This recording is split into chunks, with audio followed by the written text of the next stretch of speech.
Hello and welcome everyone to Financing Philadelphia's Future with Councilmember Derek Green. We do this monthly and it's usually a live Q&A about creating a Philadelphia public bank. Today it's a little special because to accommodate schedules, we're pre-taping this, but we're going to have some great questions. It's going to be a great conversation. Thank you for joining us. I'm your moderator. I'm Vanessa Lowe. I co-chair the Economic Dignity Team for POWER, Philadelphians Organized to Witness, Empower, and Rebuild. I also host a show called Vanessa's Money Hour on G-Town Radio in Northwest Philadelphia. So like I said, today's going to be a little different. We have the usual 30 minutes, so let's go ahead and get started. Let me introduce our regular speaker. Councilmember Derek Green is serving his second term as City Council Member at large.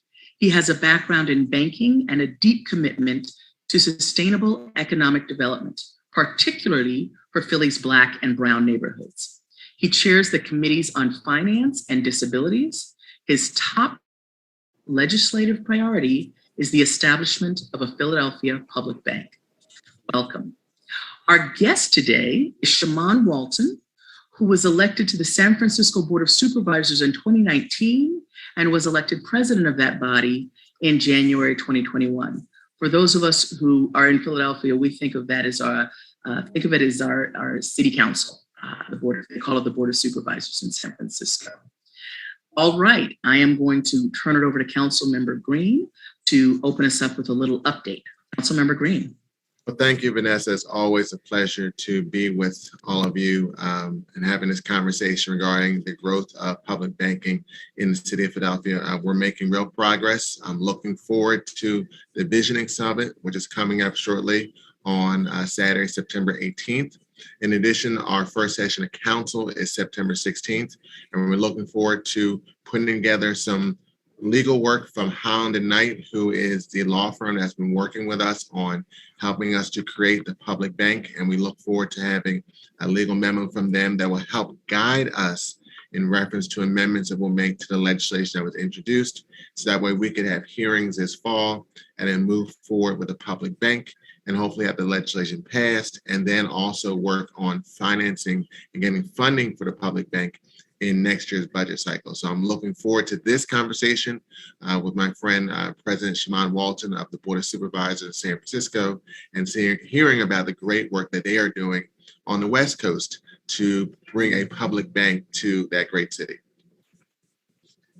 Great. And maybe some opening words from Shamann Walton. We welcome you. Thank you so much for having me. And Councilman Green, it's always a pleasure and great to see you. I just briefly want to say that obviously the public banking conversation has been happening for decades. And my former colleague, Supervisor Fewer, we were serving on the Board of Education together. She would always talk about the idea of public banking. She got elected to the Board of Supervisors prior to my arrival, began to champion the work. Upon getting elected to the Board of Supervisors, I reached out to our State Assembly member, David Chu. He pushed it through the state legislature to allow authorization for public bank charters in local municipalities here in the state. And now Supervisor Dean Preston, another one of my colleagues, has picked up the torch and is working and taking the lead on public bank here in San Francisco. But this is something that is important and vital to our residents so that we can make sure that everyone has an opportunity to invest, have an opportunity to own homes, and have an opportunity not to be subject to predatory lending here in the city and county of San Francisco. How wonderful to have two city leaders working in different cities on such an amazing and timely issue. So wonderful. I'm going to ask Peter Winslow. It sounds like he's moderating our questions. Peter, are there any questions yet? We have a few. From Stan Shapiro, it's a question of how do you combat the cynical view that you just can't trust politicians with money, and therefore a public bank will inevitably make politically influenced loans? Well, I'll jump in. And the first thing is the good thing about a public bank, again, it is going to be publicly ran and operated. Here, we had a 16-member feasibility task force put in place first to talk about, have a conversation about the possibilities of having a public bank, what it would look like. And then we just had a June 3rd at our Government and Audit and Oversight Committee, we passed this 9-member committee that now will look into the models that we want for a public bank, how they will operate and how that will work. Us as elected officials wouldn't necessarily be in control of the bank, first of all, and we have a treasurer, and we also have other means and ways to make sure that we put something in place to where it's out of the hands of local politicians, which I think is the best policy in the first place. But with a $13 billion plus budget, surely we can make sure that we put a public bank in effect that's going to benefit the residents here in San Francisco. And there is no way, shape, form, or fashion why we as the elected officials should be operating the bank in the first place. And Vanessa, if I could follow up on that point, there's some of the points that President Walton talked about are also some of the challenges we're seeing here in Philadelphia, making sure that this public bank is an independent entity. In addition, because we're looking to have Philadelphia's public bank as a community development financial institution, there are certain steps that we would have to take that ensure its independence from public officials and some of the questions that people have raised, including the question that Peter just raised. But when President Walton talked about the interest in starting a public bank and talking about predatory lending, it reminded me of my own background and perspective and how I got involved in predatory lending. So I'm curious in this perspective, what's the public saying about this whole idea of the public bank, and how are you educating them about this type of initiative and how it can help people in your city? Well, here in San Francisco, folks are very excited about the opportunity for a public bank. And in fact, we had a groundswell of folks working together. We have a public bank coalition that is really working statewide to make this happen. So the excitement has been amazing, and we wouldn't have been able to champion this at the state level without all of the public support, because Assemblymember Chu had a lot of roadblocks when he was pushing this through the legislature. A lot of folks, particularly our private banks, tried to fight this. They tried to lobby other state members of the state legislature so that this would not happen. And it was a battle, and it wasn't as easy as we thought. And I was shocked because banks are making enormous profits during the pandemic, and they have been, for the past 100 years plus. And so for them to fight this tells me that how important it is for our people. If the banks are going to put that much money into combating a public bank, that means that this is something that is important and vital for our folks to not be able to continue to be taken advantage of. And we have so many folks that have come out and fought and pushed us, quite frankly, here on the Board of Supervisors, and also pushed at the state level. So many rallies, so many different events, and showing up at the state legislature to speak on behalf of being able to authorize the charter for public banks. So we have a groundswell of public support, which is the reason why it's very exciting, because the people are speaking and pushing for this to be a reality. I like what you said. I mean, it's interesting that the phrasing that you use is sort of they're pushing back so much so it's a sign that it's really needed, because it's essentially saying they profit quite a bit off of taking the city money, right? So yeah, we should be using those profits instead for the citizens of our cities. Absolutely. Going back to you, Peter, give us another question. We have a question from Pamela Haynes asking to follow up on what you've just said, President Walton. Do you have any insights about how to respond effectively to the opposition that you're receiving and we're anticipating from private banks? The way we are viewing this is that our public bank is going to support the entire financial local ecosystem, which should be beneficial and helpful to local banks. So what's their problem?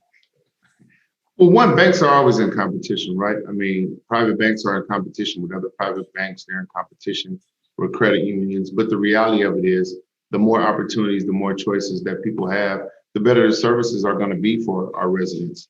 And I know when there's competition, people show up better and they perform better, and they do a better job of taking care of the people that they serve. And so if us starting a public bank is also going to make our private banks be more responsible, I think that's beneficial for the people, which of course is the main goal and the main focus. But it also gives our private institutions an opportunity to step up and become better institutions. We are very aware of some of the scandals and some of some of the things that our private banks have done to members in community and continue to do. And this is going to be a valuable way for us to counter that.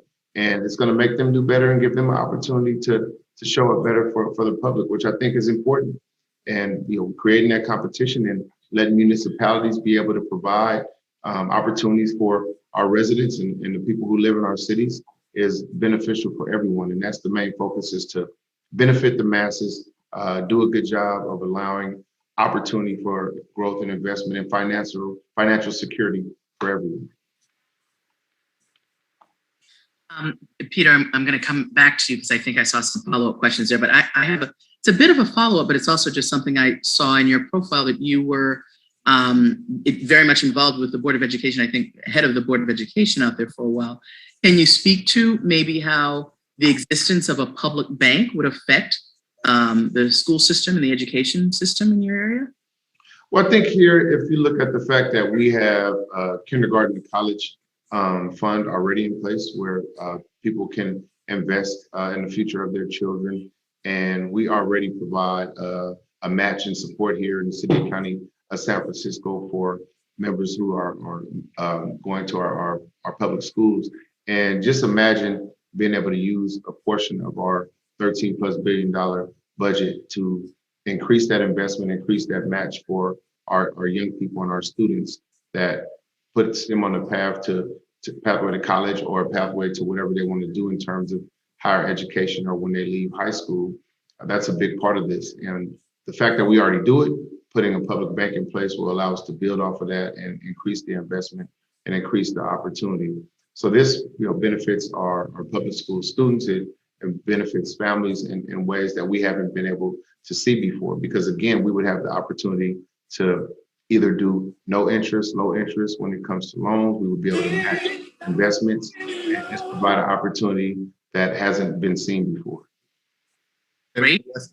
Vanessa, if I can follow up briefly on that, one of the benefits of having a public bank, in addition to the ideas they're doing in San Francisco, is also financial literacy. Many of us remember, I know I remember getting a passbook savings account back in the day. For those of you in the Philadelphia area watching this, PSFS, or the Philadelphia Savings Fund Society, where you got a little Scotch card, or I forget the actual look of your passbook savings account, where you got money, and there was a much more financial literacy perspective, back in the day. And now banks don't do that same type of information and education for young people, as well as those in our public sector who work in city employment. So imagine the ability of a public bank that can also help promote financial literacy and work with some of the other nonprofits in Philadelphia, in the region, that do some of that work and help get their message out of how we can be better stewards of our money, which helps our entire ecosystem in Philadelphia, and I'm sure it's doing the same thing in San Francisco. Yeah, and that those things happen when we have a relationship with those banks. So I think establishing that would really help. I'm going to go back to you, Peter. Questions? Yes, in terms of the pathway forward, the public bank in each of your cities has to start somewhere and then go from there to the next step. In San Francisco, there's an emphasis on affordable housing. In Philadelphia, there's an emphasis on supporting minority small business. These are not exclusive.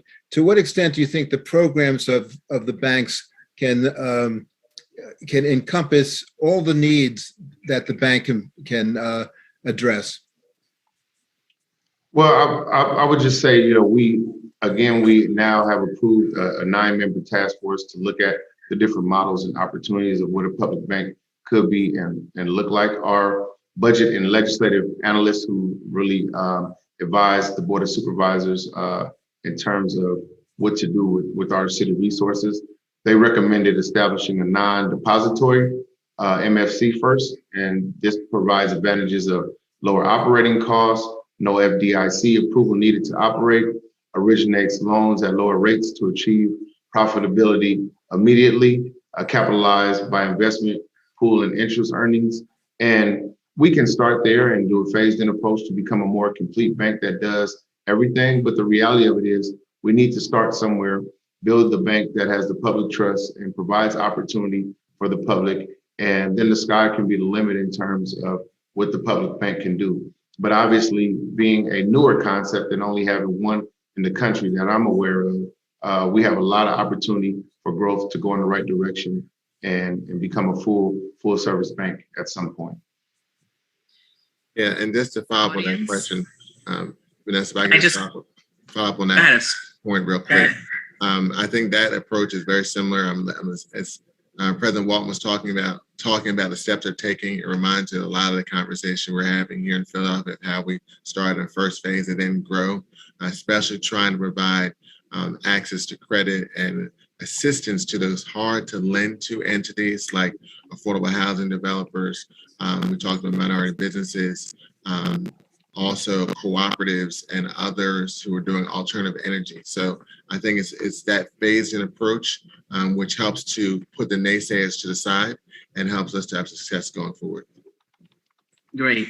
And I apologize for interrupting. I just wanted to clarify what MFC said. You said non-depository MFC. What is MFC for our audience? Clarification. I knew you were going to ask me that question. I was looking at my notes. I'm going to get that. I am not a banker. If I take notes, I'm going to get you that answer in a minute. Cool beans. We'll go on to a next question. I'm somebody, when I hear an acronym, I just sort of shut down when I don't know what that acronym Most is. definitely. All right. Let me go back to Peter. Any other questions, Peter? Yeah, I think we're talking about a revolving fund as opposed to a bank that can engage in fractional banking, fractional lending. So I guess that leads to the next question of how soon do you think this is going to actually happen? Both of you men are leading the nation in terms of municipal public banking, but there are a lot of other places in California and New York and around the country that are doing the same. How soon do you think this can get started? Well, I'll jump in first. I know President Walt was looking for that acronym for Vanessa.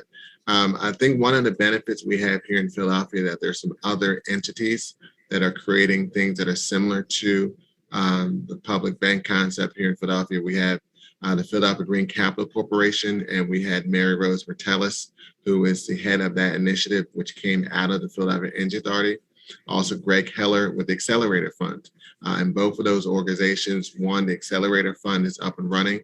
The Philadelphia Green Capital Corporation will be launching in a few weeks. Both of those entities are providing, vital information and a roadmap for what we're trying to do with a public bank. So I'm looking forward to amendments to the legislation occurring this fall and having the entity getting created, and then finding resources to fund our public bank in Philadelphia as we go through the budget process. So as we go into 2022 and we get to hopefully by this time next year, we'll be on our way in a major way to having this created. And MFC is an amazing name for a bank for a city. It's actually Municipal Financial Corporation. I knew I had that somewhere in my notes. There you go. But thank you so much because it's important. Wonderful. Thank you. Definitely. It's important we spell out those acronyms. Thank you. Our Thank you. task Thank force you. is going to get to work Absolutely. immediately, and hopefully we can have something in place within the year in terms of the direction we want to go in for a public bank, how we're going to finance it as a city, and really get the work started. Again, we're blessed by the fact that the state authorized us the opportunity to now be able to come up with the municipal bank. So now it's time for the task force to go to work, come with the ideas and the strategies so that us as the Board of Supervisors can make this a reality here, along with the executive branch in San Francisco. Great. Peter, I'm ready for another question, but I also want to make sure that we're leaving time to maybe give some highlights of the upcoming summit, just to kind of do a little commercial before we run out of time. So I'll leave it to you to decide when we want to do that, okay? But let's get another question right now. Well, let's circle back to where you started the discussion. And give us some advice as to what we as citizens can do to be helpful to support the efforts that you're leading. You're our champions. What can we do to help? Well, I would just say that we need obviously our residents, our constituents to come forward and tell real stories about how they've been taken advantage of, the things that have happened to them by private banks, so that we can tell their story and really get people to recognize the importance of a public bank, the importance of the people being able to provide financial opportunities for each other, and show up to rallies, show up to anytime there's going to be events that address public banking. Make sure that whenever it happens at the local level or at the state level, when we're pushing legislation through or things that are happening that are going to benefit the path forward for public banking, that people show up. Write your local state representative, write your local city council member, write your local member of the board of supervisors.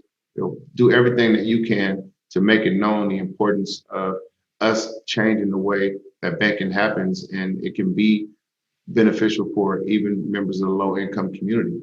We don't have to have banks that are in place and only allow people who are upper middle class and rich to benefit from those banking opportunities. And this is what a public bank will do. And we need people to be able to tell the story so that we can be successful in continuing this push for the public bank. And I would say, to follow up on the comments from President Walton, just really want to thank the Philadelphia Public Bank Coalition for raising this issue initially, not only here in Philadelphia. There have been a number of op-eds. I think this is what led to the editorial from the Philadelphia Inquirer supporting the concept of a public bank, and that's through the hard work of this coalition and this committee of bringing other organizations together, getting their buy-in, letting them know what this whole idea of a public bank is, reaching out to other groups around the nation who've been doing work in this regard, like the great work that President Walton is doing in San Francisco and other advocates. And so just even having this conversation on a regular basis helps to educate people about what a public bank is and what it's not. I know from my interaction with those who are bankers, those from the community development financial institution world, from just constituents who have come up to me or sent me a message to have heard about the public bank, either through this program that we've been doing on a regular basis, from op-eds, emails, other conversations. And so I think the work that this coalition and this committee is doing is really helped to lead this conversation in Philadelphia, and it's also something that I think other jurisdictions around the country are also seeing, and it'll be a model for them to be able to bring the same conversation to their city. Yeah, really good point. Community activism is what often starts these things, and we take it to legislators who we think will support it, and they bring it on home in collaboration with those activists. Peter, do you have another question? Well, going into the different models that you've been looking at and that have been looked at in both jurisdictions, is there a model that makes the most sense to you, or what are the criteria that you use to assess the models? Because there's so many different needs that a public bank can address. Well, from a criteria standpoint, I don't want to get ahead of the 9-member body that we have in place, who's really going to be looking at what opportunities exist for a public bank, which models may work well. But I will say, like I said earlier, we may be looking at something that's non-depository, but does provide opportunities for loans at low interest, provides opportunities for possibility of check cashing and stopping the predatory check cashing that exists in our communities. But we're really going to look at what suggestions come from the working group and the task force and build off of that and go in that direction. But there's so many opportunities available and ways to decide what you want to do with your public bank first. But the main thing, and ultimately where I want to end up, is making sure that there are opportunities for investment for individuals who haven't typically had that, making sure there are opportunities for folks to purchase homes and purchase property that wouldn't typically have an opportunity, where a private bank wouldn't give them that opportunity to be able to do that, and using city resources and working with constituents, be able to create something that is innovative and never before done, particularly for the low-income community. And I think from a Philadelphia perspective, very similar. We're looking at how do we find a way to provide access to services that traditionally many communities have not been able to have access to, either businesses in low to moderate income, or from businesses of color to affordable housing developers, new energy opportunities like solar, as well as cooperatives, and all of these type of areas that traditionally banks have made it very difficult for them to lend to. And I can talk from my own personal experience being a former banker here in Philadelphia. And so these are some of the things that we're trying to do with our initiative. Great. Peter? Well, I saw a question from Tim Brown. Tim has a question as to what were the biggest obstacles, or continue to be your biggest obstacles in San Francisco to the establishment of the public bank, and also what are the obstacles in Philadelphia? Well, for San Francisco, I think the biggest obstacles we had really were at the state fight, when we had private bank institutions trying to lobby the state legislature and do everything they could to prevent us from giving authorization to create public banks here locally. And we had a groundswell of public support, Public Bank Coalition, and many constituents just really fight hard to make sure that it got to the legislature. So that was our biggest obstacle. Now it's really going to be, of course, how do you finance the public bank, and where do you get those resources from? You can't use all of SF resources to do it. So it's not just as easy as saying, let's carve out this amount of money to start a public bank. And so that is something that we're going to have to be strategic about, and something that is important as we move forward. I can see that as being an obstacle, but we do have the support of the people. We do have the support of our treasurer. And so the work is we're excited about the work ahead. All right, great. We have about 2 minutes left. Can you speak to that, Councilmember Green? And I was going to say very quickly, Philadelphia has a lot of the same obstacles that President Walton talked about, almost verbatim. And so that's why I think it's important that we're having this conversation, and also the upcoming Public Bank Visiting Summit, which is going to be on Saturday, September 18th. And so I'm not sure if Vanessa or Peter, if you would like to talk about that as we close out. Peter, please give us some highlights. What time? Remind folks it is all virtual, so, and maybe names and guest names. Yeah, so we're going to be using Zoom, that people are familiar with. The summit is going to be held on Saturday, September 18th, from 1 o'clock to 4 o'clock Eastern time. And we're looking for participation from folks in Philadelphia, but also from people around the country, since in California and New York and Chicago and Seattle and San Francisco, lots of places are looking to establish municipal public banks. So we have a very full roster. We're very pleased that President Shamann Walton is going to be one of our participants. There are several people from the Public Banking Institute, and lots of perspectives and people working together to form a vision for what the public bank can be and should be. Great. And I know one of the components, or a couple of speakers, are going to definitely speak to sort of racial justice issues and how a public bank is really going to help move us more towards racial justice. So that would be great. I think we need to close it out right now. In September, let me move that. September 28th, our next event, it will be Greg Heller, Senior Vice President of the Philadelphia Housing Development Corporation. He will be our guest on the next Financing Philadelphia's Future. We'll see you then. Councilmember Green, want to say a quick goodbye? I just want to thank Vanessa for being the great moderator that you are, the Oprah Winfrey of our public bank conversation, and just want to thank President Walton for spending some time with us and giving some insight on the great work they're doing in San Francisco. See you next month, folks.